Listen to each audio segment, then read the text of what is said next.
Get started.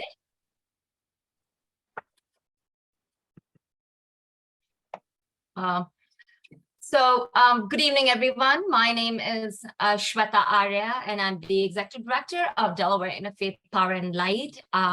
We are excited to host this climate conversation in partnership with Energize Delaware.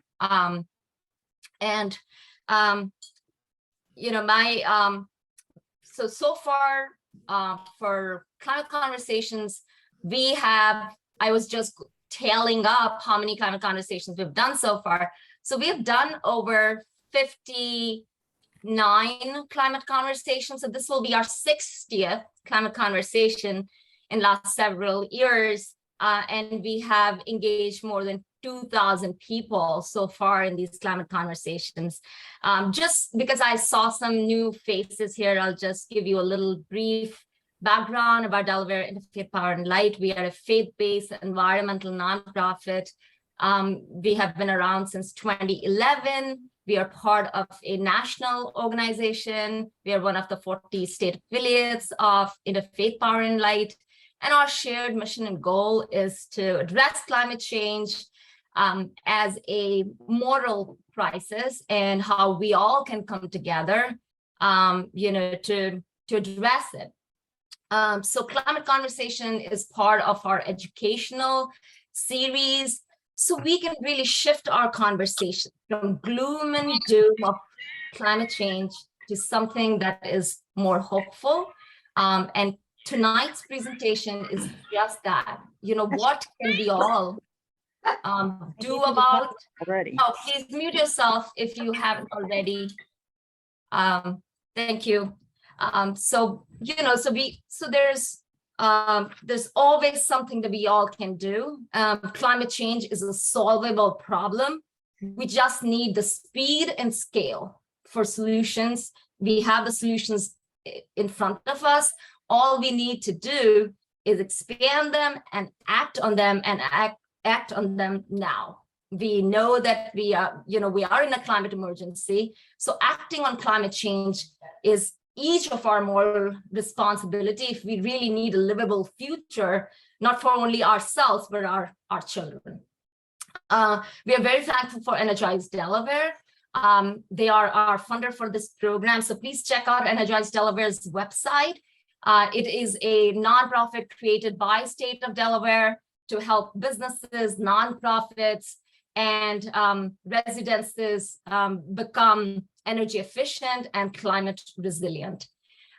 So with that, I will like to invite our first guest. But before I actually invite him, I want to talk about Electrify now. This particular topic is very exciting to me. I'm actually currently reading a book called Electrify by Saul Griffith. I started reading it a month ago. I've not finished it, but it just excites me because I love everything that can really bring some optimism to climate change. And he really talks about how when we talking about electrification, we really make climate change more solvable. And each one of us can contribute in a big way when we move towards electrification. When we look in our own homes, we all have equipments in our home, like starting from our cooktops to our washer dryer to our HVAC systems. How can we electrify them and make them more efficient, and then move towards renewable energy? So now I will invite our first guest from Electrify Now. He's the co-founder of Electrify Now, Brian Stewart, and he has a nonprofit. And I will just invite him to introduce himself, and then we'll take it from there. Brian, the floor is all yours. Thank you, Shweta. Let me share my screen here. Yeah, if I can get out of mine.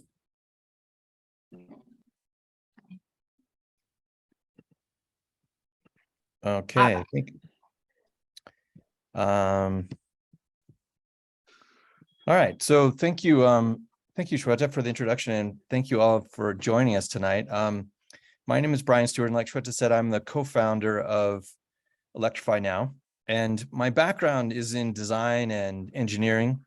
I was at Nike for many years. I left there about a little over 4 years ago. I retired from there. I was at the time the vice president of sustainable innovation. So I was really working on how to help Nike to make products with less energy, less waste, less water consumption, et cetera.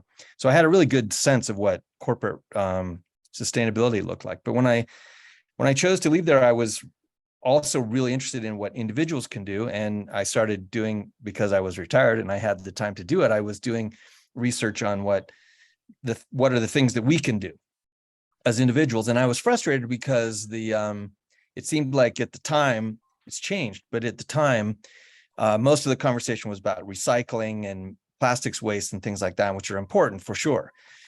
But I felt like there was not much conversation about what each of us can do to create this future that we need, that will be sustainable and lower cost and et cetera, which we'll talk about. And I felt like there wasn't enough attention being given to our role as individuals in helping to shape that future. And so really out of frustration, my wife and I decided to start Electrify Now. It's an all volunteer group. We don't make money from doing this. It's really about education. It's really about helping people such as yourselves to understand better how our own actions as individuals can help to create this future. So we have this tagline, empowering everyone to create our clean energy future. And it starts really by kind of understanding the problem a little bit, and not, I don't feel like I need to talk to you about climate change. I think people kind of see it happening, but most people don't have a really good idea of where these carbon emissions come from. And even myself, I would say I needed this research that I did myself to understand it better. And if you look at the data about where carbon emissions come from in the United States, what you see is about 25% of our overall emissions as a country come from generating electricity. Roughly another 25, a little bit more than that, comes from transportation. And then a little bit more of that comes from heat. This is heating our buildings, but also heat for industry. And then, of course, there's emissions that are associated with agriculture and with industrial processes like cement. Those are much smaller. So it's over 80% of our emissions as a country come from energy, using energy and producing that energy. And so if you look around the world, by the way, it's very similar. The numbers will change slightly from country to country, but not in a major way. This is very close to what happens in certainly any industrialized nation around the world. And even the agricultural countries are not far off of this. And then if we look at it from an individual standpoint, household level, it's a very similar picture. About 60% of the emissions that people like you and I are responsible for comes from the energy that we purchase. Think of it that way. Your electric bill, the gasoline that you purchase to put in your car, or the heating oil or propane or natural gas is the big one for heating our homes. And of course, there's emissions from the things we buy and the food we eat, but it's really hard to reduce those. You can buy fewer things. You can eat organically produced produce that's locally grown and that sort of thing. And it will chip away at those two smaller boxes on the right. But this big one, this 60%, big gray box, it's possible to eliminate that entirely, take that to zero. We've done that in our homes, and we've helped hundreds of people around the country to do this, which is what we're going to be talking about today. And so the reason why this is a problem is because we have over the past, it's changing, but we have been primarily using coal and natural gas to generate electricity. We've been using gasoline and diesel for our transportation. And by the way, it's our cars and trucks that are the biggest source of emissions in the transportation sector. And then we've used natural gas to heat our homes. And we've grown up with this idea that it's clean and beautiful, and it's really not. It's every bit as bad as gasoline or coal or anything else.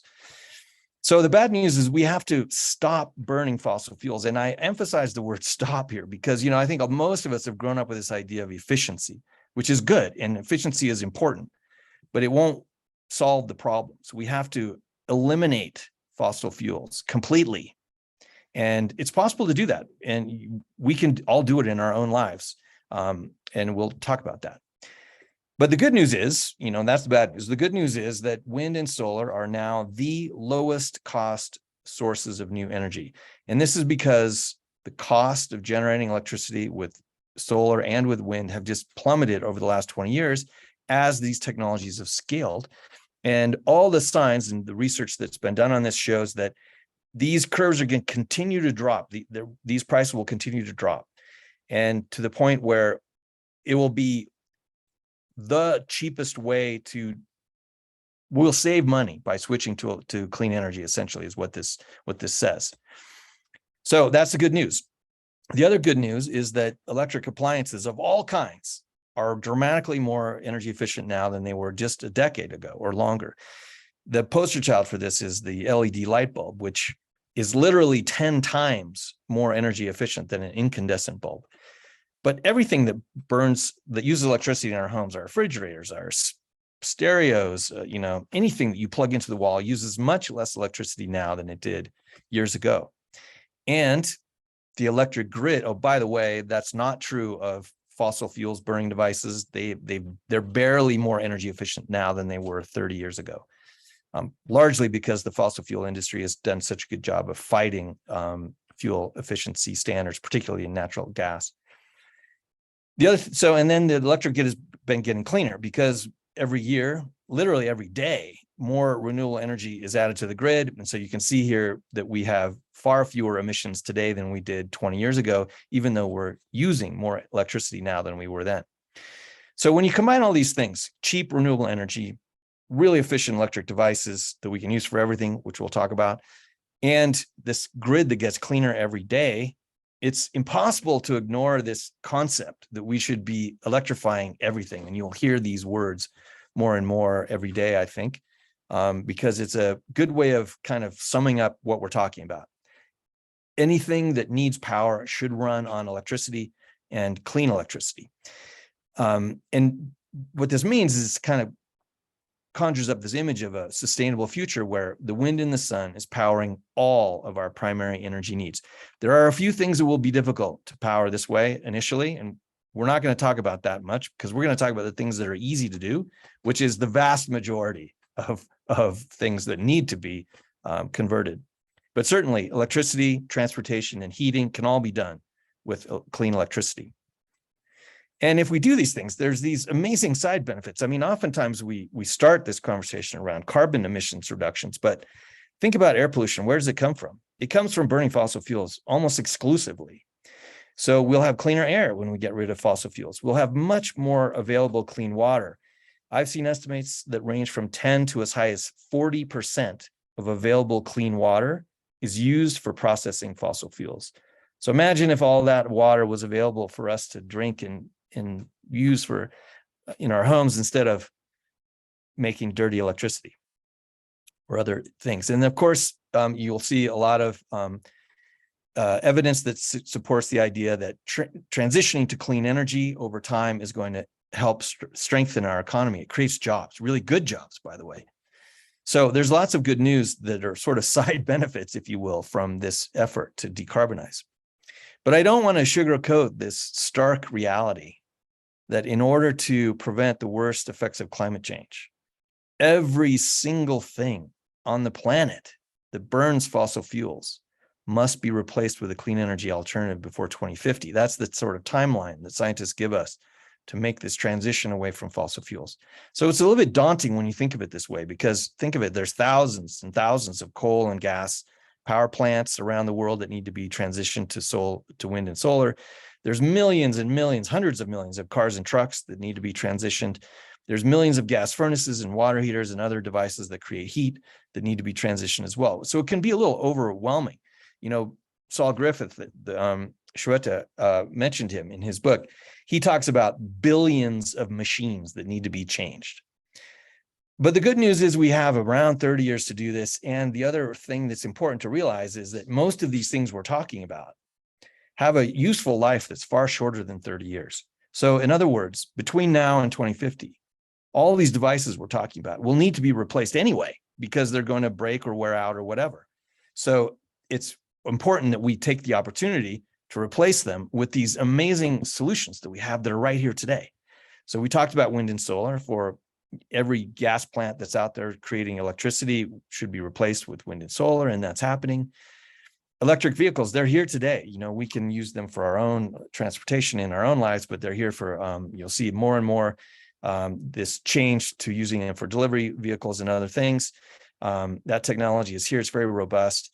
And electric heat pumps, which are sort of mysterious to a lot of people, and we'll talk a little bit more about those later, but they can be used to heat and cool our buildings, our homes, office buildings, warehouses, apartment buildings, offices, anything. So incredibly efficient technology. So we have these technologies. We just need to scale them, as Shweta said, as quickly as possible, which is part of the reason why all of us have a role here.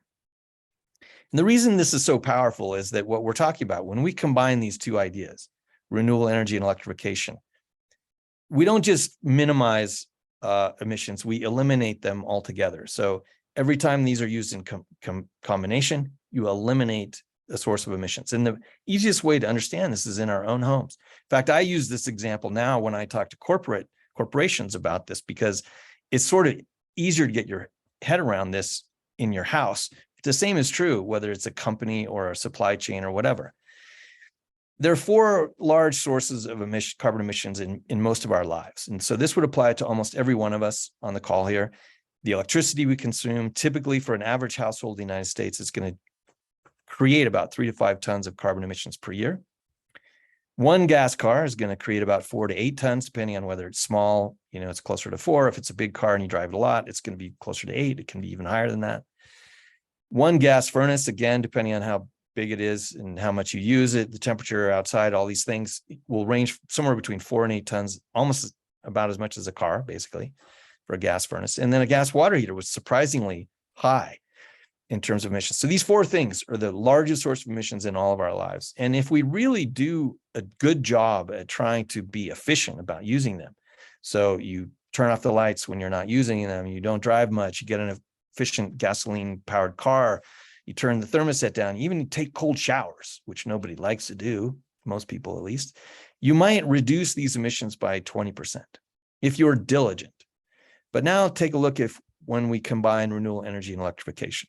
You get renewable energy for electricity, which all of us can do, we'll talk about, 0 tons per year instead of 3 to 5. An EV charged with that renewable energy that you now have in your house, which is where most people charge, 0 tons per year for your transportation instead of 4 to 8. A heat pump to heat and cool your home. And by the way, it gives you air conditioning and heating, which a gas furnace won't do. 0 tons instead of 4 to 8. And a heat pump water heater, the same, 0 tons instead of 1 to 3. So a home is typically, with a fossil fuel powered home, is typically going to create 20 to 30 tons of carbon emissions per year, depending on how big it is and how many cars you have, et cetera. A home on powered with renewable energy will create 0 tons of energy per year. This is why that 60% that I'm talking about, taking it to 0, that's how you do it with those things we just talked about.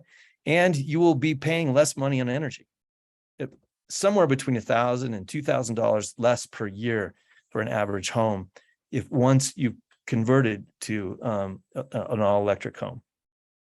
So that's why this is such a powerful thing to talk about. And by the way, we don't have to wait for a renewable energy, 100% renewable energy, for this to be a benefit. I'll show you some of the numbers later, but even today, with the grid the way it is, it massively reduces our emissions. But once you get to renewable energy, it eliminates them completely. And if we do this, we live in homes that are safer and more comfortable. And a really important thing is that now we're spending our energy dollars, which you're going to have to spend money on energy every year.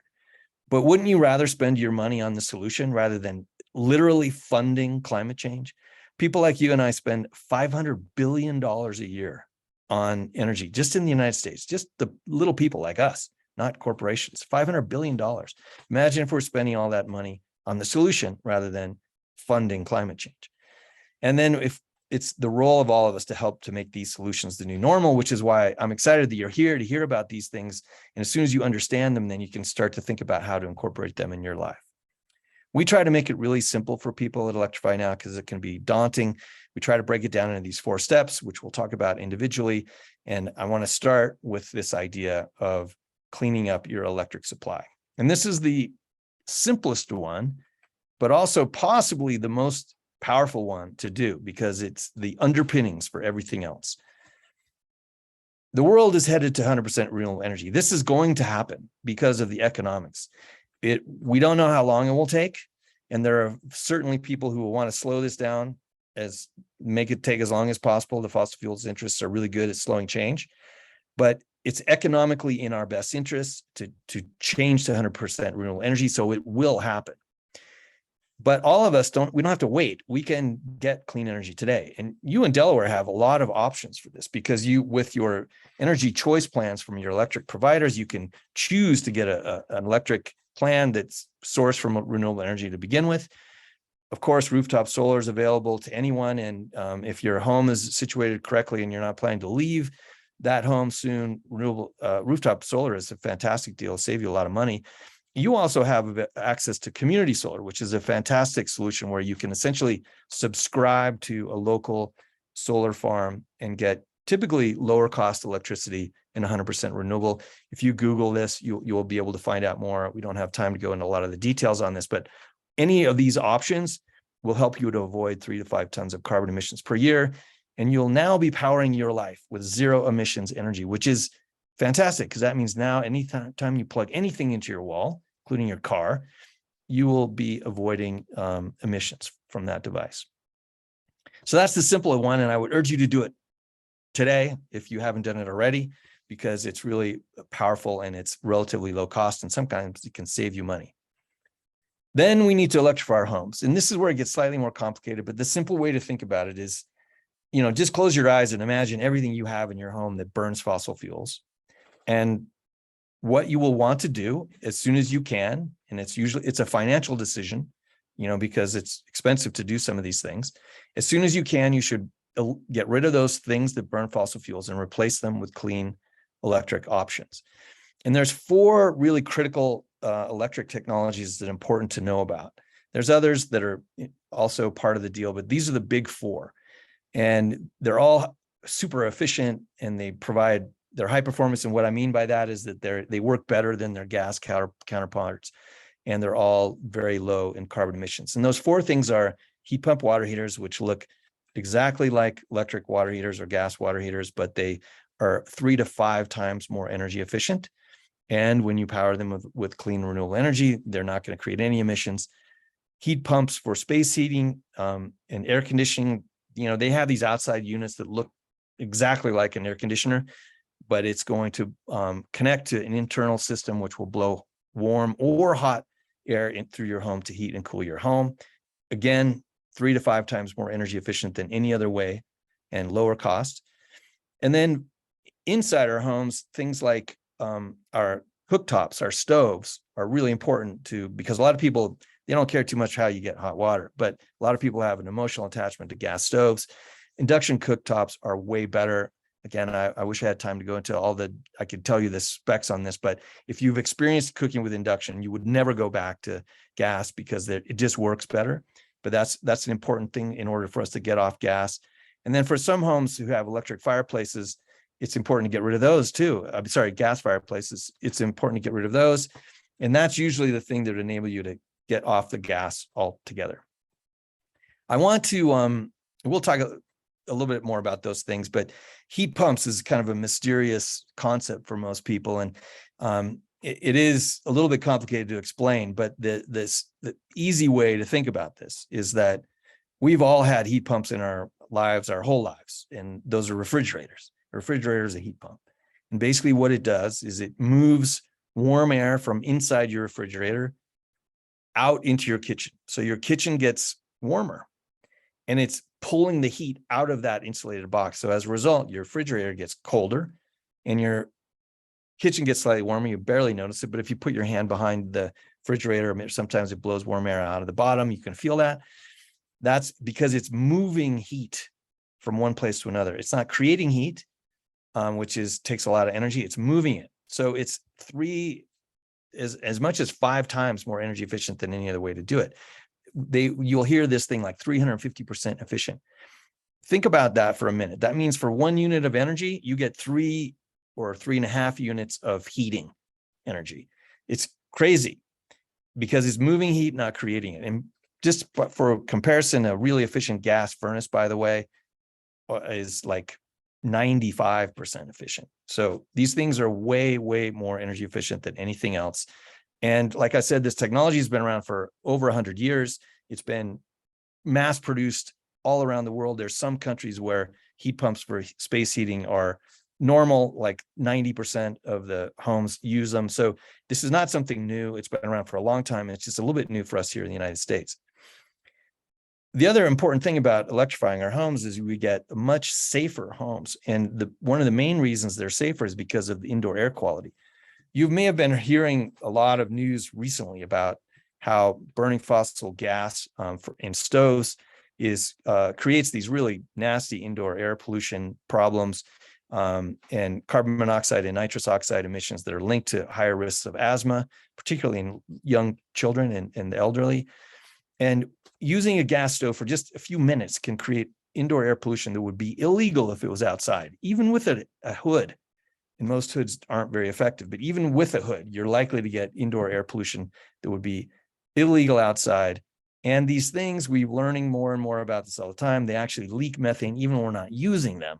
And the methane has other things like benzene and other really nasty chemicals in it that are also bad for our health. An induction stove has none of those problems. And like I said, it gives you better control. It's much faster to heat. You can boil water in about half the time with induction compared to gas. It's much easier to clean. You're talking about a glass cooktop rather than all those nooks and crannies where your pancake batter gets lodged. And they don't create any of those nasty indoor air pollutants that we were talking about. So the idea would be thinking about ditching the gas altogether in your home. As soon as you're able to do that, your space heating, your water heating are the two biggest ones that contribute the most carbon emissions. But your cooking and even your things like your barbecue, you can get rid of a gas barbecue or a charcoal barbecue and replace it with an electric one. And of course, we talked about electric fireplace inserts and even your gas power tools like lawnmowers. All those things create unbelievable amounts of air pollution and carbon emissions. And you will be happier once you switch to these things because you'll get a more comfortable home that performs better, superior air quality, like we talked about, lower operating expenses, and all these things are easier to clean and maintain than their gas counterparts. If you do these things, you're going to avoid another 5 to 11. We talked 3 to 5 for your electricity, another 5 to 11 for all these things that burn fossil fuels in your homes. And then that takes us to transportation. Most people have a tough time getting their brain around what 4 to 8 tons of carbon emissions looks like. It's hard to visualize that because you can't see it. So one of the things that I like to compare this to is imagine every time you went to fill up your car that you were literally stuffing the inside of it with plastics, garbage waste, plastic bags and whatever, plastic containers. Literally the whole inside of the car was stuffed so that you cannot even get inside of it. That's the equivalent in terms of carbon emissions every time that you fill up your car so the carbon it took to create all that plastics garbage is roughly the same as the carbon emissions that you're going to burn with that tank full of gas. So if that helps you to visualize the impact, maybe it will help. I don't know. On the other hand, an EV that's charged with renewable energy will create zero emissions, which is pretty hard to beat. Even if you don't have renewable energy in your home, let's say you just use regular old electricity right out of the wall, and you don't get a clean power plant or anything. In Delaware here, you would have to have a car that gets over 93 miles per gallon, a gas burning car, in order for it to be as clean as an EV today. I don't know of a car that gets 93. I mean, the average in the United States is like 27, and a lot of big SUVs are going to be in the teens. So the point is that even today, with the grid the way it is, an EV is much, much, much cleaner than a gas burning car. And this is true of all these devices we're talking about. It's just, this is really good data from the Union of Concerned Scientists, which makes it really easy to understand. So, but at the end, again, this doesn't take into the situation where you've got renewable energy in your home, which eliminates the emissions altogether. And you'll save so much money in terms of your bills for moving around. Here, I love this comparison because Hyundai makes a Kona that is a gas burning car and also an electric version of the same car, exactly the same, except for the drivetrain. And you can see for $10 worth of gas, you can go about 70 miles with the gas burning car. $10 of electricity, you can go over 300 miles. So somewhere between 4 and 5 times the amount of travel with the same amount of money. So this is why the vehicle industry and the shipping industry is so interested in this. And they're also a lot cheaper to operate than you might think, because the sticker shock can, when you first look at this comparison between these two cars, you see, oh, wow, the EV is $10,000 more, which is true, but you're going to get about $10,000 off in terms of tax credits and rebates. Delaware has a $2,500. Hopefully they'll reinstate that next year, but that's the current situation, I believe, in Delaware, and $7,500 from the feds, which is going to continue with the IRA. So now they're pretty close to the same price. But when you look at the 5-year operating costs, and you can see how much less, like 1/5 the amount of money on gasoline and about 1/4 the amount of money on maintenance, because there's no maintenance to be done on an electric engine, electric motor. You will save, what is that? $8,000 over the course of 5 years by choosing the electric version rather than the gas version. So they're a lot cheaper than you think. People often ask me about, well, what about manufacturing the batteries? Isn't that bad for the environment? And this is a really good, more data from the Union of Concerned Scientists. It's true. There's some truth to that, but we'll see what it looks like. A regular gas car takes about, a mid-sized car takes about 9 tons of emissions to produce it, but it's going to create about 90 tons, over 90 tons over its lifetime using it from the gasoline that we burn. So over 100 tons over its useful life, 15 years. An EV is going to take more to produce, 15 tons versus 9, because of the battery. And so there's truth to that idea that there's more emissions in producing an EV, but in using it, even just with average electricity, it's far fewer emissions from driving it. And if you charge it with clean electricity, now the comparison is 15 tons to 100 tons. So massively fewer emissions. And every day, the way that we build these things becomes cleaner and cleaner, and those numbers should drop over the next decade as well. So there's no downside. There's no way to argue that an EV is not better for the environment. All the studies show that that is the case. A lot of other people also ask me, well, shouldn't I hold on to my gas burning car as long as possible before I trade for an EV? And the answer to that is no. You should do this as soon as you are able. It's a financial decision, not a sustainability thing. Sometimes it's important for us to hold on to things like our clothing for as long as possible, because all the emissions were in making it. But with a gas burning car, 1 year of driving it creates almost as much emissions as it took to make the thing in the first place. Let someone else drive it. You should be spending your money, your $3,000 for a typical home on gasoline per year. You could be spending that on clean energy instead of paying for climate change. And it's people like you who are thinking about this that are the ones who are going to help accelerate EV adoption. So do it as soon as you can. I also would just like to mention that, we have to, a lot of us are able to make these adjustments in our lives. It's not fun, but we can buy a new water heater if we need one. As far as brakes, there's a lot of people who are going to really struggle with that transition. We know these all electric homes are better. We have to have policies that prioritize disadvantaged communities so they're not the last ones to benefit. Because the worst possible outcome would be the people who suffer the most from climate pollution now, these lower income folks, people of color. The worst scenario would be that they're the last ones to transition and are the last ones to benefit from all these amazing advantages of electrification. So we need policies that prioritize them, push them actually to the front of the line. And we'll talk about that. The IRA has some of that in it. This is a really important thing. This is, a lot of people say, the most important climate legislation that's ever passed in the United States. It's going to jumpstart the electrification movement massively. And there's a lot of things that we as individuals can benefit from in terms of rebates, tax incentives, but it also creates these incentives for supply chain investments from industry that will help all these technologies that we're talking about get cheaper and more efficient even every year. So there's money in there for high efficiency electric appliances in terms of rebates and also tax incentives. There's home energy upgrade money. So if you have to do some wiring in your house or maybe put a new electric panel in so you can charge your EV, there's money for to help cover those costs. There's money to lower the cost of installing solar and storage in our homes.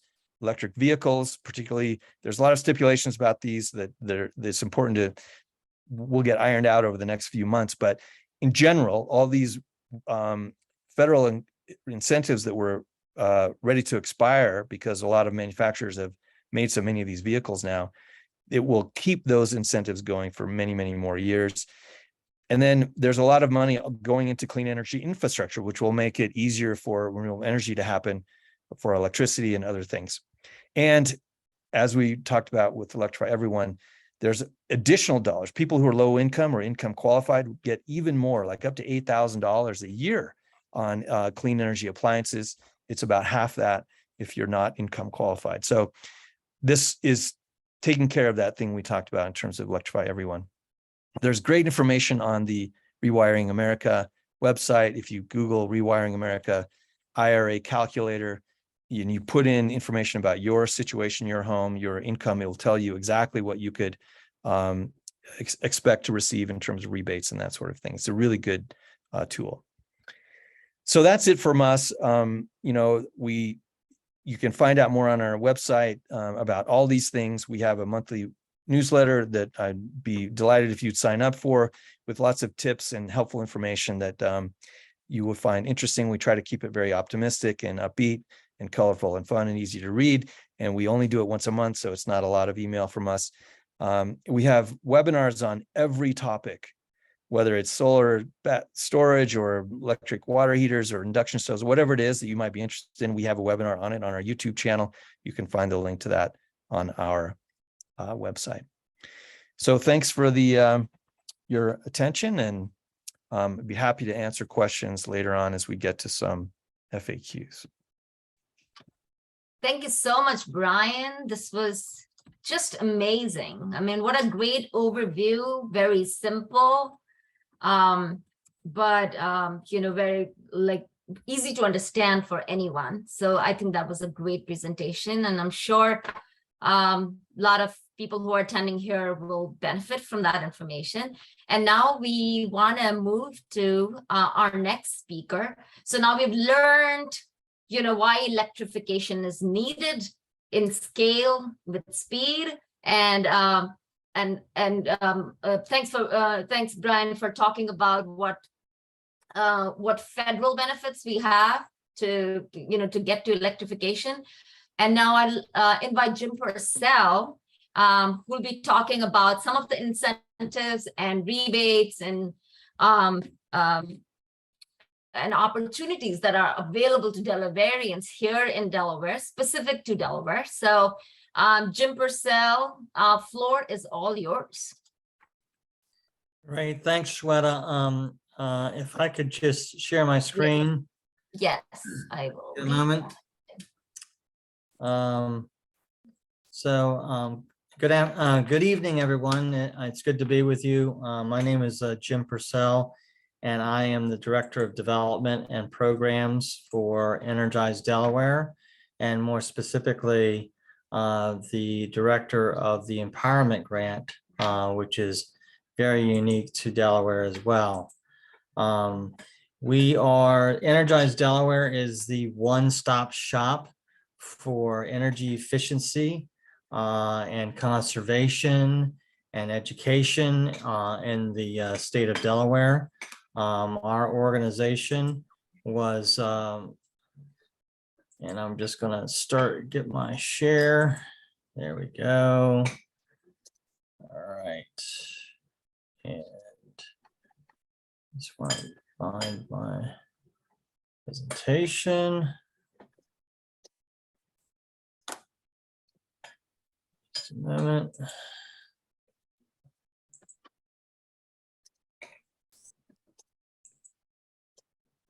There we go. Now I have it. All right. So just a little bit about the parent organization. And so Energize Delaware is a 501c3 set up by the state of Delaware about 12 years ago through enabling legislation. A lion's share of our funding comes from what we call RGGI dollars, Regional Greenhouse Gas Initiative. It's an 11 state compact in the Northeast. We receive about 65% of those funds. The other 35% goes to our partner in the Delaware Climate and Energy Office with the state of Delaware. And what we've been able to do over the last 12 years with Energize Delaware is create a market-based approach to energy efficiency, education, and financial assistance for all Delawareans. We have our home performance Energy Star performance program where we will go in and do energy audits and provide residents with a audit and a list of things that can be done to improve the efficiency of their homes. Many of those things are, start with air and ceiling.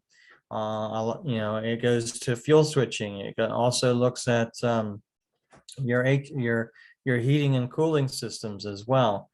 So, and then, we go into a lot of other different programs as it relates to, including Interfaith Power and Light, our faith efficiency program, where we concentrate on working with the faith community and providing them with energy audits and education and awareness, so that we can make a difference in that community. We also work with nonprofits and municipalities to help to improve the energy efficiency of their buildings and the programs that serve their clients.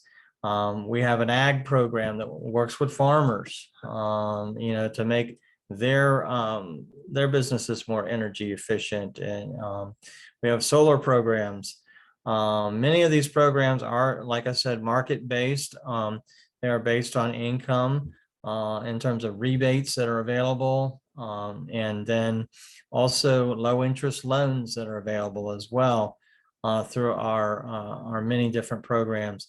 We also have a market-based website where you can buy energy efficiency components for your home, from light bulbs to thermostats to dehumidifiers to anything that would help to improve the energy efficiency of your home. But where we go deeper and where my role has come with Energize Delaware is that we created what is the Empowerment Grant, which is powered by the Energy Equity Fund. 3 years ago, I was brought on to facilitate a $4 million grant, which was made possible by the merger of Exelon and Delmarva Power. And when the Public Service Commission said, "Hey, look, you guys are merging. You guys need to kick back, some support to ratepayers, especially in the low and moderate income communities." So I had a chance to facilitate this grant. We were able to provide organizations like Interfaith Power and Light with a grant to do window inserts, in older homes, which really, created 25% efficiency rates in those homes.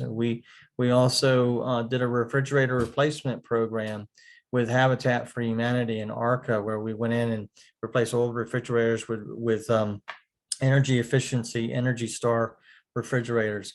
We worked with New Ecology and with some developers in Wilmington to restructure the redevelopment that's going on the east side, to not just build rebuild or build homes that are affordable, but build homes that are energy efficient and built way above code.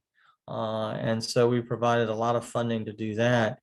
Additionally, we worked with the Wilmington Senior Center in Wilmington, two very old buildings built in the colonial period that serve as apartments for income seniors.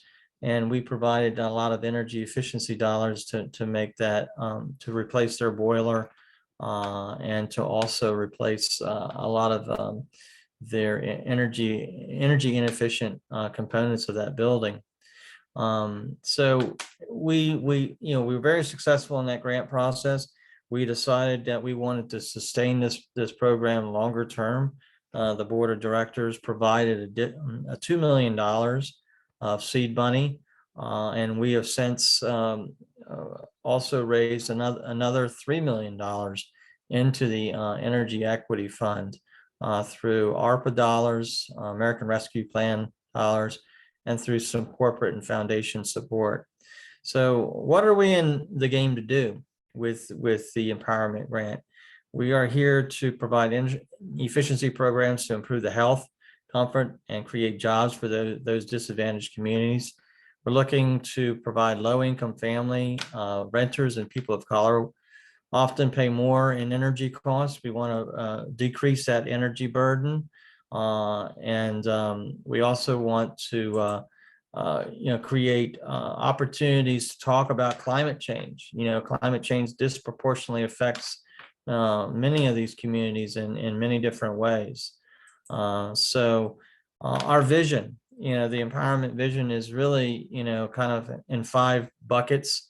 We really want to ease the energy burden for low and moderate income communities. We have pushed the income level up to 300% of poverty or 80% average medium income. This also gets a lot of folks that may have fell through the cracks, especially during COVID, that may not be eligible for state assisted or federally assisted programs. We have successfully started a work around creating healthy and safe homes. And I'm glad to announce that we have awarded nearly $2 million to 3 organizations in the state of Delaware to go and do energy efficient health and safety audits and assessments of homes, and then come back and provide remediation, education, and support to those homeowners. It's very important to understand that affordable housing just isn't it doesn't stand alone. Affordable housing means it needs to be energy efficient, it needs to be healthy, and it needs to be safe. We're also in the business of helping businesses, small businesses. We want to make sure that small businesses are become green and sustainable, especially in our downtown district, especially in minority communities, especially of minority-owned businesses. The other thing that we want to create is access to clean and renewable energy. We know that solar is here to stay. We know that EV technology is here to stay. How can we get that into our low and moderate income communities? And so we're dedicated to working towards that effort. Finally, it's about economic development. We're creating these new jobs for the future, and we want to make sure that everybody gets an opportunity to get trained and supported and go into these new jobs, especially the folks in our underserved communities. So, in essence, we are really targeting these underserved communities. We're targeting nonprofit organizations. We're targeting faith-based organizations and small businesses. But it's not just about the dollars. It really is about conversation. And Shweta has done a wonderful job in bringing us together here today. And that's what the biggest part of what we do at the Empowerment Grant within Energize Delaware is community engagement and collaboration. We want to make sure that we take a cross-sector approach to this issue of climate change and energy efficiency. It's going to take the housing community, the health community, the business community, every one of us to kind of solve this issue. So we also, about resource development in grant making, we have noticed that there's a lot of interest from the corporate and foundation world around this. Of course, we heard from our previous presenter that there's going to be a considerable federal investment in this. It's about leveraging those funds across the sectors. It's also about education, training, and outreach, doing things like this, reaching out to our communities, giving them the information and all the information that they need to make these decisions. And then finally, it's about best practices. What works, what doesn't work, where's the research say, and what is the impact of all this work on our communities. So, I talked a little bit about the cross-sector benefits. This really kind of explains that. We want to lower monthly bills. We want to improve housing for our residents. We want to create local economic development, and we want to use less power and improve our environment, by lessening, the environmental pollutants that are out there and the carbon emissions. We are very much aligned with the Delaware Climate Action Plan, which if you haven't had a chance to read, you might want to take a chance to read it. It really talks about these resources, this education, the health, the jobs, especially in underserved communities. So what is energy access and equity? I mean, this is a big thing. Environmental justice is a big thing. What is a just energy system? And it's one that fairly, disseminates both the benefits and the cost of energy services, to everyone, and the just transition is a framework that creates a regenerative economy and creates a construct for economic development for all. These are the things that we're really going to base our grants, our collaboration on moving forward. As I told you before, we had a great opportunity to fund 3 organizations to a tune of nearly $2 million for all 3 combined. That was made possible because we had conversations about this. In 2021 and early in 2022, we had several forums around energy, housing, and health that were hosted by the Lieutenant Governor and by many others. And we recognize that there are chronic issues in our homes, based on the quality, the health, and we need, not only do we need to look at energy efficiency, but we need to look at the condition of these homes and the hazards that are in these homes. So this new empowerment grant is really about target and focus. We're looking at the communities here. We're looking at cost burden. We're looking at Delaware's opportunity zones. If you're not familiar with them, this is a state initiative to make concentrated investments in downtown municipalities and low and moderate income communities to bring back business, to really create a culture of transition. This is everybody talks about change. This is a theory of change, and I adapted this from the Green and Healthy Communities initiative, and this kind of talks about what we are looking to establish in terms of these comprehensive interventions. The non-energy outputs, the non-energy benefits, and really the social determinants of health, which is where we're going. We need to be preventative in order to have an impact on today. This is just a short little testimonial about, that coordination of services. We have our own home energy checkups and counseling programs through our partners at Energize Delaware. And this is just a person in Lewis, Delaware, who got, all these checkups. They got a new fridge, they got shower renovations, they got a new heating system, they got new skirting. I failed to mention that we have an insulated skirting program, which we funded through Habitat for Humanity. Many of our homes in Delaware are manufactured homes, and they're poorly insulated on the bottom half of their homes. This insulated skirting makes a huge difference and saves about 25% in folks' energy bills. Finally, I just want to talk about kind of the empowerment structure. So, as I said, we are about 3 different areas. We are about community engagement, which is why we're here today. We are about program fund and development, where we want to create new and better ideas and gather ideas of what we can do together. And we're about data collection. We are consulting with and have on staff on our team 2 data groups. One is a health and social determinants group, and one is an energy savings and environmental impact group.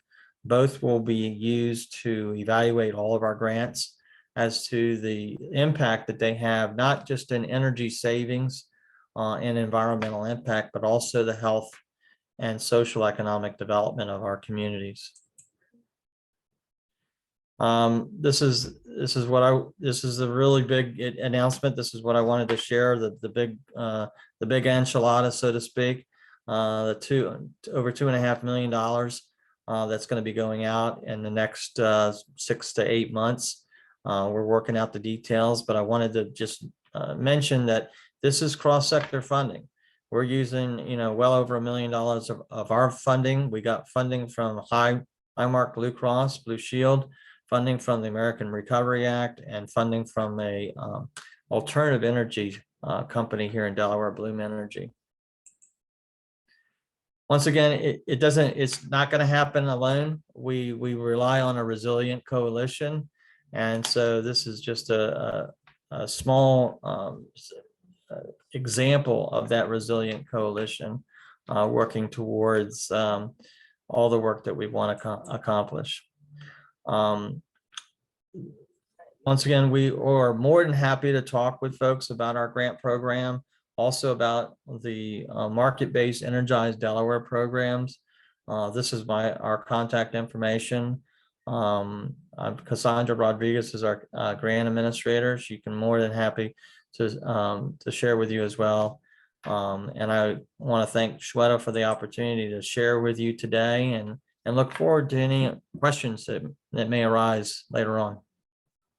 Thank you so much, Jim. I'm sure this is all very helpful for people who are attending. And as I said, I will be following up with all the contacts info. So if you have any questions, you want to set up some time for consultation, you can do that.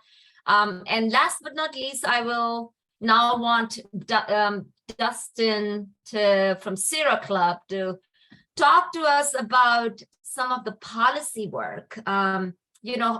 I think so even for Delaware IPL, we work on climate solutions. We work, we offer tools to folks, how they can reduce their emissions, but we also know how important policy work is.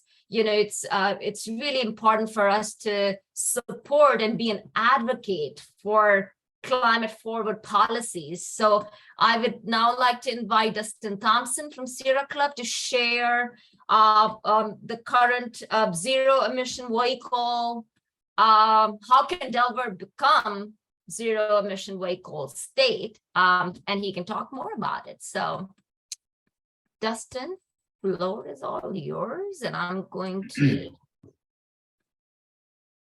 Sounds good. Yeah, so I do not have a slide deck, so I'm not a fan of slide decks. Y'all's were great. I'm not judging your guys' slide decks were great, but I like to have a little bit more like a conversation sort of vibe. So yeah, my name is Dustin Thompson. I'm the chapter director for the Sierra Club Delaware chapter. Shweta wanted me to chat about something that's going on right now that some folks maybe know about, maybe some folks don't know about, which is that, I believe it was sometime around May or June, maybe a little bit later, Governor Carney signaled the intent for DNREC to begin the process of becoming what's called a ZEV state. Zero emission vehicle state. And so California and over a dozen, I think it's around 14, thanks, John, March.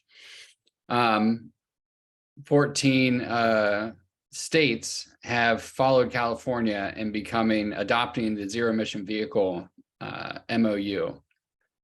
And so it's also known as Advanced Clean Cars 2, is what we're in the process of right now. The original is Advanced Clean Cars 1, as you could imagine, which we adopted part of, which was the low emission vehicle standard, which tightened our emission controls on privately owned transit in Delaware. And that's been in place for, I think, around 10 years. Well, now that California has adopted to move forward into Advanced Clean Cars 2, Delaware either has to rescind its desire to be a part of the program that allows California to set their own standards, or adopt what California has done in Advanced Clean Cars 2. And so there's a regulatory process happening right now through DNREC. There are public workshops that will be coming up next month on November 15th at 10 a.m., November 16th at 1 p.m., and November 17th at 6 p.m. Each of those are expected to be about 90 minutes long or so. And I'll make sure, Shweta, you have the links that you can send out to folks to register. But essentially, the process is an open process, right? It could go either way. We could either stop doing any emission controls and just rely on the federal EPA standards, which would not be great. Or we can adopt what California has done.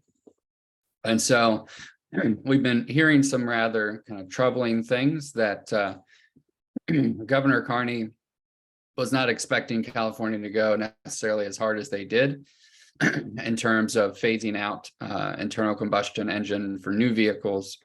All this is having to do with new vehicles. And so it's a little shaky. And so, you know, having a strong commitment from the public to show support on that transition to advanced clean cars 2 and finally adopting the zero emission vehicles portion of that regulation is absolutely vital. So the big ask right now is twofold. One, send a letter to Governor Carney. Thank you very much, Shweta. I was just getting ready to ask John if he could share that. So link in the chat to send an email over to Governor Carney. And then 2, come to one or all, or as many as you can make, of the ZEV workshops. So, you know, there's a key stakeholder group that has been meeting with DNREC. We've had 2 meetings now to go over what those regulations will look like. I imagine the workshops will go over a lot of the same information for folks as well. But I can tell you that the key stakeholders are split in terms of what way they want to go.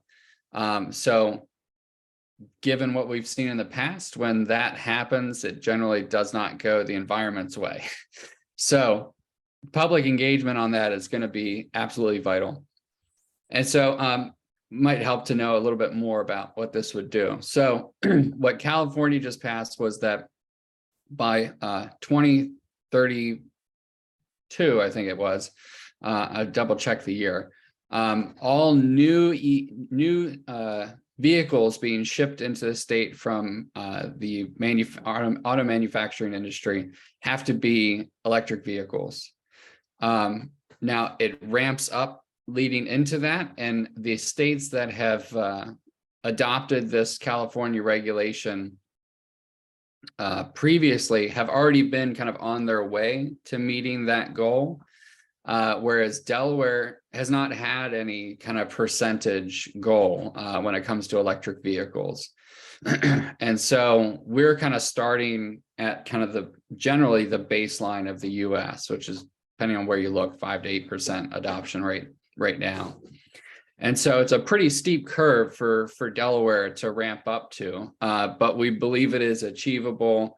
Other states have been able to accomplish steeper curves than that just by adopting this first part, Advanced Clean Cars 1.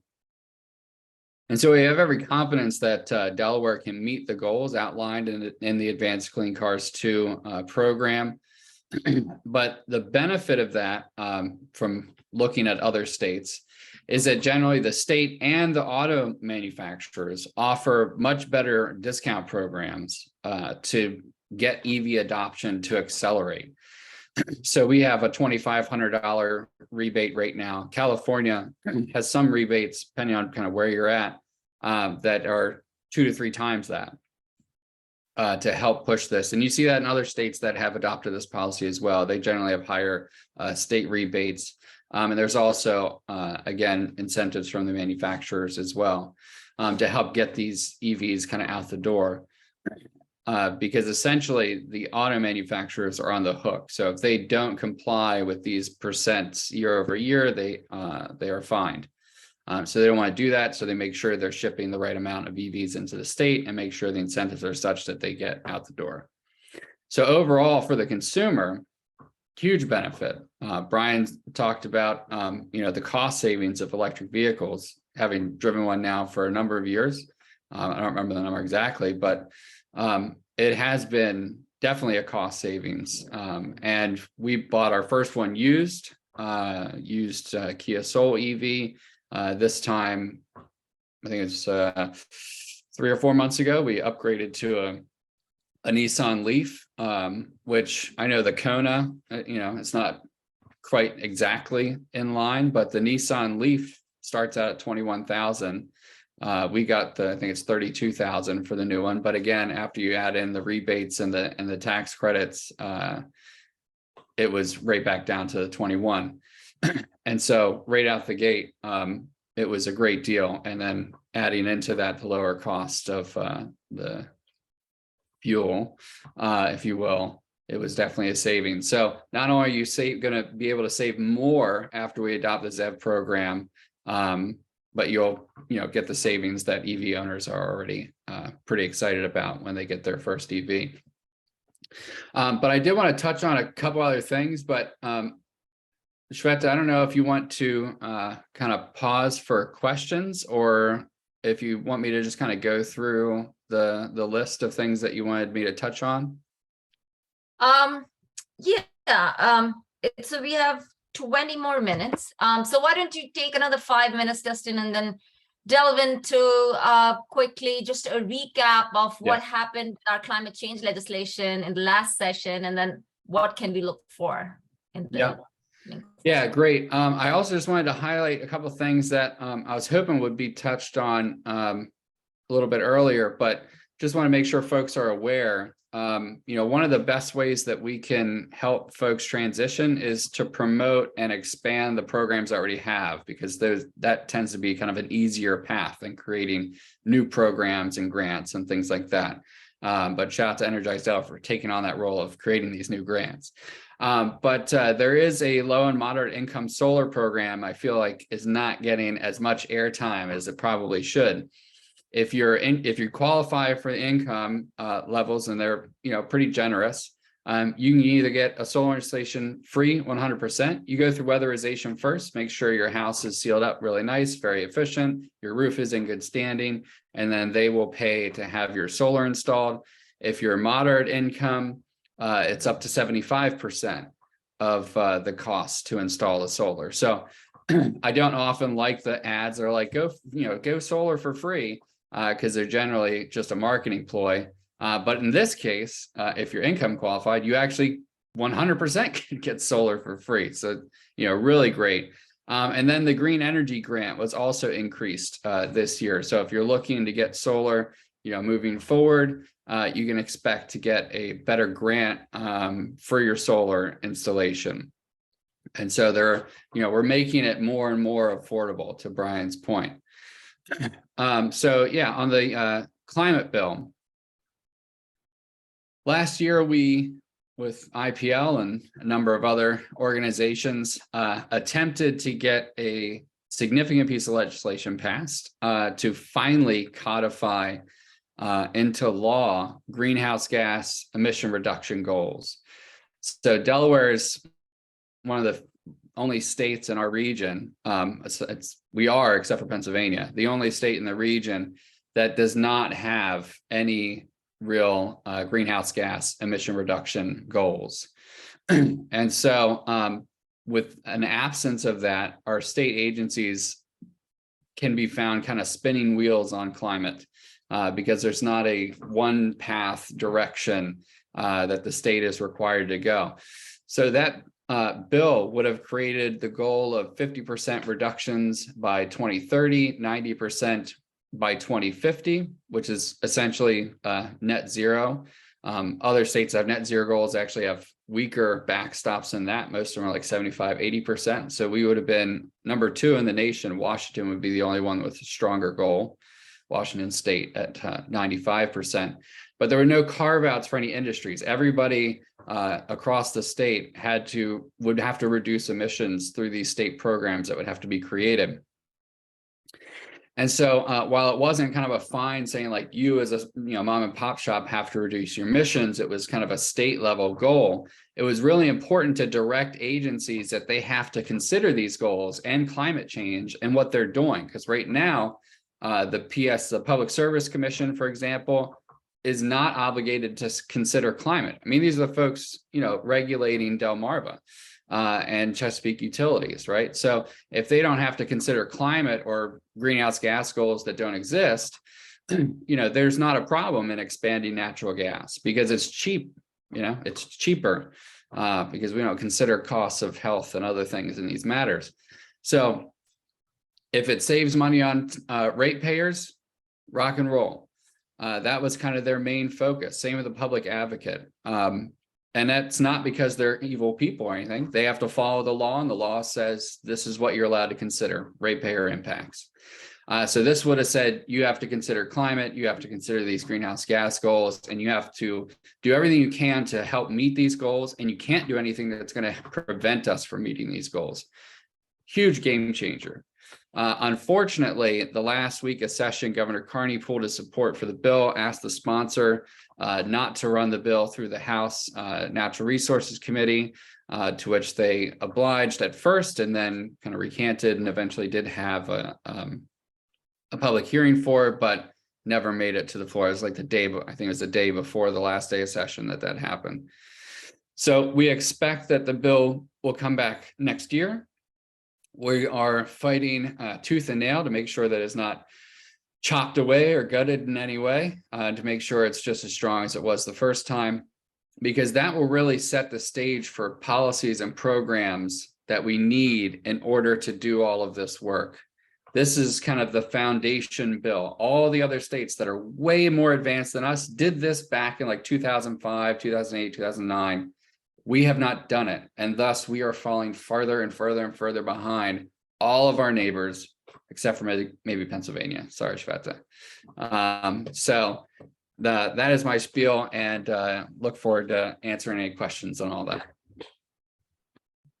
Thank you so much, Dustin. Oh, sorry. And I did put in the chat earlier with Energize Delaware and some others, we created a one-stop shop for solar, solardelaware.org. We put a lot of work into that, so check it out. Yeah, I love that. That is great. And I love all the, work that we as a coalition has been doing, the Clean Energy Coalition. And I think that is really important as we take our individual steps and as we work as a community with our faith community or any organization. But it's really, really important that all of us become advocates for clean energy policies. And that will set us forward with the pace and speed that is needed right now with the climate emergency. I'm looking for Jim. Jim, if you can put your camera on, I can add spotlight. All right. So now we have all our speakers here. So if there are any questions in the chat box, Gerald, if you can see, or maybe anybody can just unmute themselves and then ask your questions if you have any questions for our panelists. Tim, do you want to go first? Sure, thank you. I think this is a question for Brian. 3 or 4 years ago, I was shopping for a replacement furnace for my oil furnace. And I talked to a couple of different contractors, and they both tried to talk me out of a heat pump and to go with a replacement oil furnace. I mean, things have probably changed in the last 3 or 4 years, but I'm curious what your experience is with educating installers. And what is that something that you or other organizations are working on? I'm so glad you asked that question, because that's a real problem, what you just experienced. In fact, my sister here in Utah just had the same experience. She even knows, she's heard me talk about heat pumps forever, and she had a furnace that went out. She had got a replacement, and the same thing happened, or the contractor talked her out of it. So I think generally what you find is that the world is kind of divided in the HVAC world into contractors who understand heat pumps. They're bullish about them. They see that they're the future. They install a lot of them, and they're happy to help you to get off of natural gas or fuel oil. In the case of fuel oil, I mean, it's a crime that anyone would tell you that you should stay with fuel oil, because there's absolutely no way that that is a financially smart thing to do. You will save so much money by switching to a heat pump. So I don't know who that person is, but he should have his license removed. The problem is, though, that there are these people, there's these other camp of HVAC folks that are very comfortable doing what they've always done, putting in gas furnaces, oil furnaces, etc. They know how to do it. They've got the stuff on their, truck, and they don't want to be bothered to figure out how heat pumps work. So unfortunately, for a lot of us consumers, that's a problem, because in the situation when you're talking to one of these installers, they are the expert. So, I can talk to you all day long, but when the guy is sitting across from the kitchen table with you and says, "Oh, if it was my house, I'd put in a gas furnace," that's trouble, because that person is, you would expect to be knowledgeable, but the truth is they're not uniformly knowledgeable. So my solution has been to create good information for people about the contractors who I know will give good advice and do good service. So unfortunately, this becomes a very local conversation. So in Oregon, I can give you a pretty good idea about who to work with.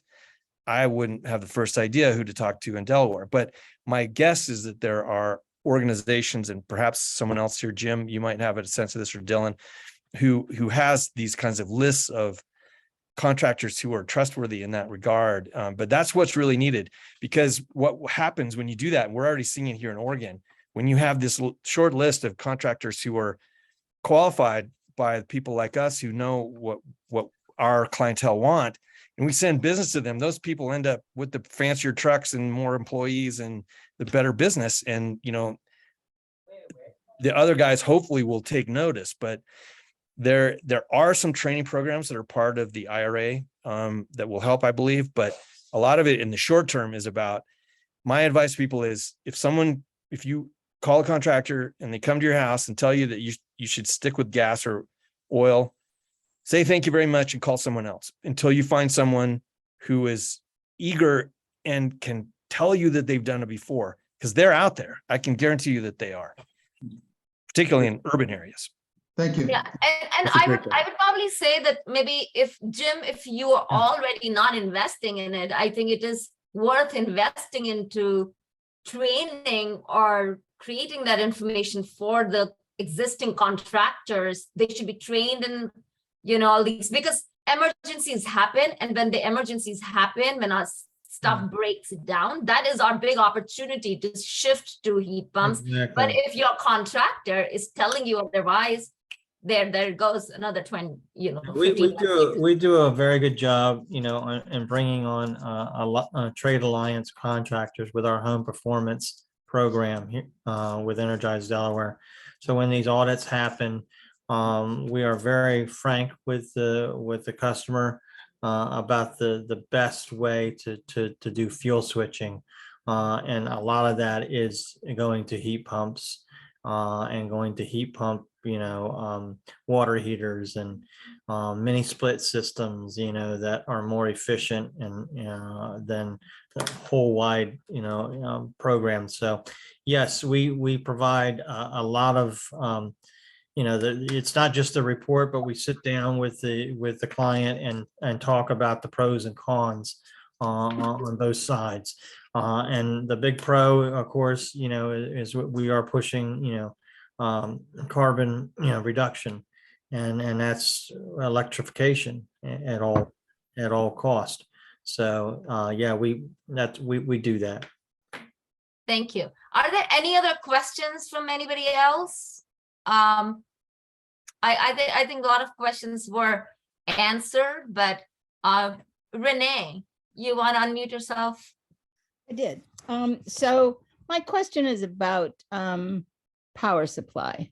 So I've been buying wind power for a long time because I live in a treed area, and the price of the wind power this contract this year is considerably higher. And so I called them and they're like, oh yeah, that's what it is. And then I called Delmarva and said, so what, how can I compare the price of wind power versus what you're charging?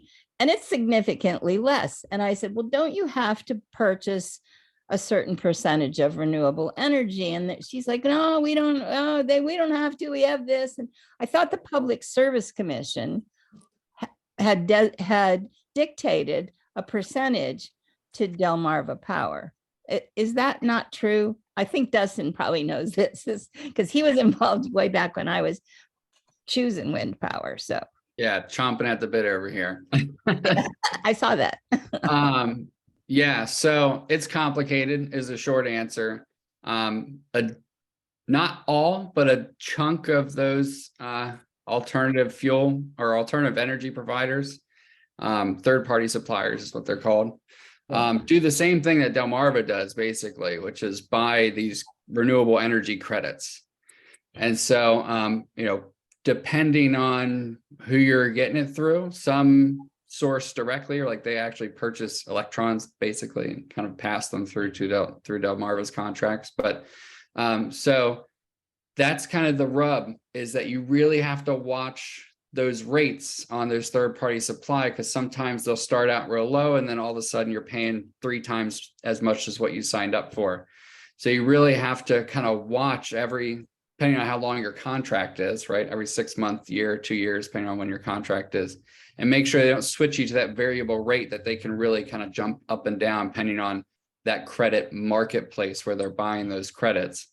And so, you know, the better option when the time comes would be sign up for community solar, because then you're actually buying solar that's actually produced in Delaware, you know, going through Delmarva's lines to your home in theory.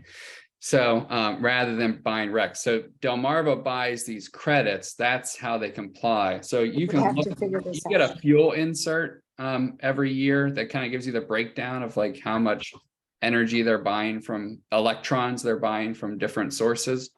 Delmarva, I think, is buying about 8%, I think, or so this year from, you know, the electrons are actually from renewable sources. The rest they get through buying credits in this marketplace. So it's kind of convoluted and complicated. The big takeaway is, though, yes, third-party suppliers tend to be a premium. You pay more than what you would pay through Delmarva.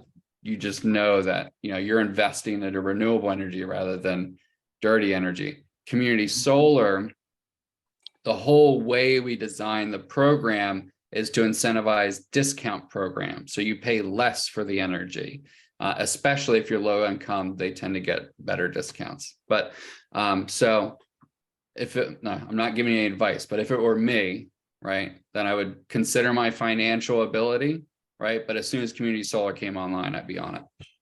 Okay. All right, thank you. I think there are 3 more questions and we'll try to take them as and I don't want to keep people on for beyond 7, but Chris, you want to ask your question next, and then we'll take one from Anne and Brian.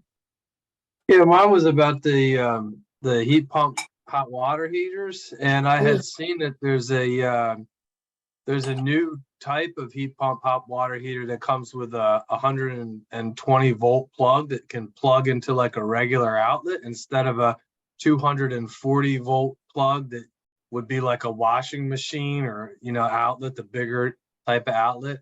And I wondered if I was unclear if those were going to be available here, or if anybody knew anything about that new option for heat pump hot water heaters.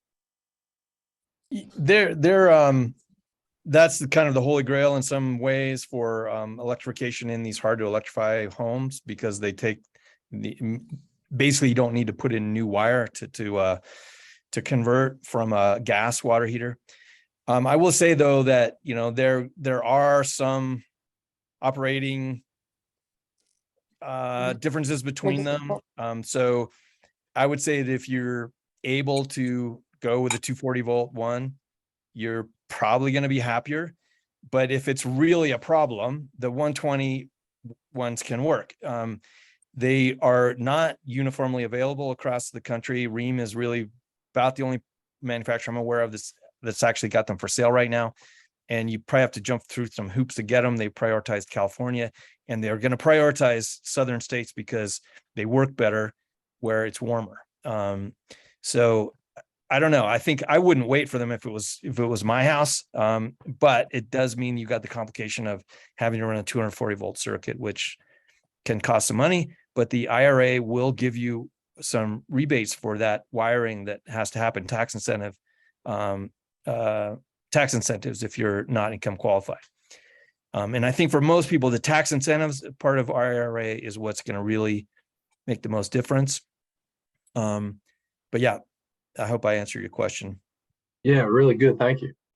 Thanks, Brian. And now we'll move to Anne. Anne, do you want to unmute yourself and ask your question? Yeah, actually, this is Roy Ann's husband. And this is also aimed at Brian, and it's about the same subject, the heat pump water heaters.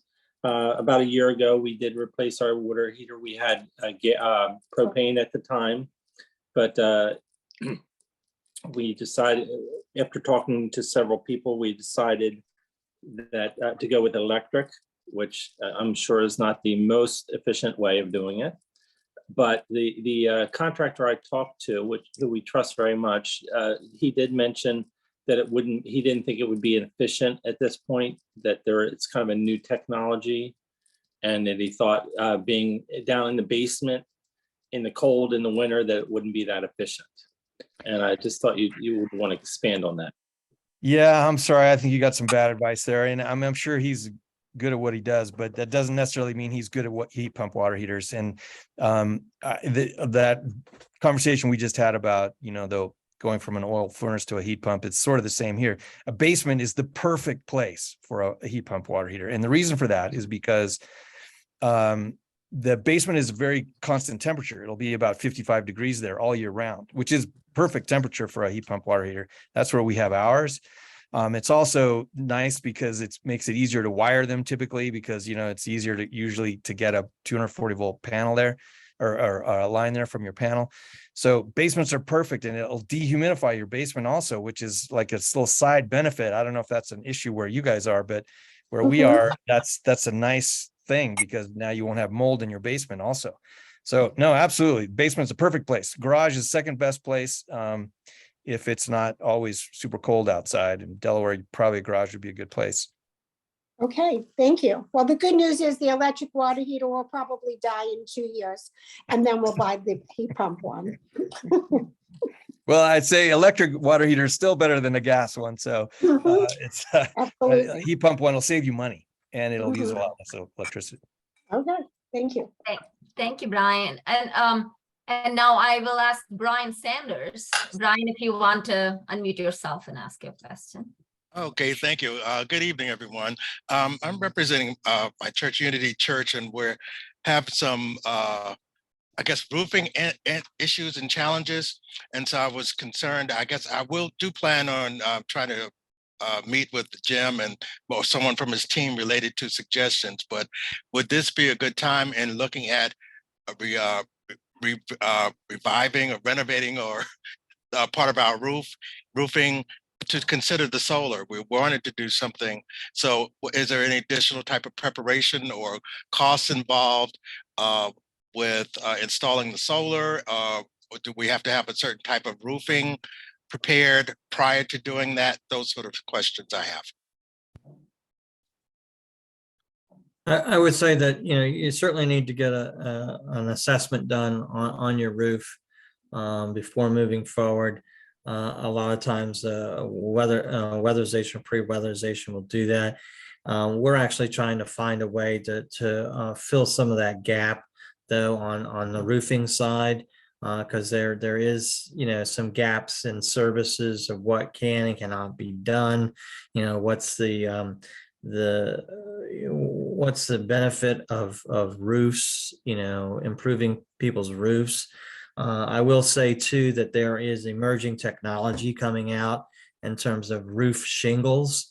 You may want to look into that. GF and Certainty, the two major roofing companies have developed technology that are shingle-based elements that that just blend in and are built into your roof. So I'd be more than happy to connect you with some installers in Delaware that do that shingle-based and solar, and then also do assessments for roofs for regular traditional panels. Thanks. Our roof is a flat top, by the way. So we have rubber coating on it, not shingles. All right, so that would be just that you would put a panel installation up there. We just have to make sure that the roof can handle the stress of the structure that's being built on top of it. I just want to add to that Delaware Interfaith Power and Light, we have a program called Faith Efficiency Quick Start, where we start congregations on the path of renewable energy, first getting a free energy audit. Now we have added a seed grant up to $6,000 that you can utilize to make your building efficient, and then move to solar. So we help you with that path. And I think Brian, we're working with Unity Church with their audit right now. Once that audit is done, we will work on the seed grant, and then we definitely can talk, and we can maybe coordinate and have a solar installer come and give you a quote or consultation for your congregation. But any of you, if your congregation is interested in starting on this renewable energy path, that's what we help you with. Is we start with energy efficiency and then help you to put solar if that's what you want, and then help you with electrification through incentives offered by Energize Delaware or DENREC. So but with that, Renee, you want to ask last burning question, and then we will. I have a question about Energize Delaware, because our church replaced a roof and installed 95 solar panels that went online last December, and Energize Delaware paid for half of our grant because we were a nonprofit, or part of our solar panels. We took care of the roof. Is that program still happening? Yes, there's a couple of different ways to look at it. First of all, we want to make sure that you go through a complete energy audit, that you're ready for renewable energy, and a lot of that can be done through the Faith Efficiencies program. We also will take referrals, into our empowerment grant, where we can then look at installation, past your, a planning process or a feasibility study. In addition to potential grants, we do also have low interest loans, which we enable for that as well. So there's a lot of different avenues for that front. I think the best way to start is to work with Shweta and to go through a seed grant, and then apply for a larger empowerment grant down the road. Okay. All right. So thank you so much. I just want to thank everyone for your time tonight. I know we all have so many events to attend and so many things going on in our lives. So I really value that you have devoted this hour and a half with us learning about electrification. Hopefully we have shared through our panelists, we have shared many resources with you. Again, thank you so much for joining us. Special thank you to our panelists today. Hopefully we can all be climate advocates, and starting from home, but also working on policy, as Dustin shared.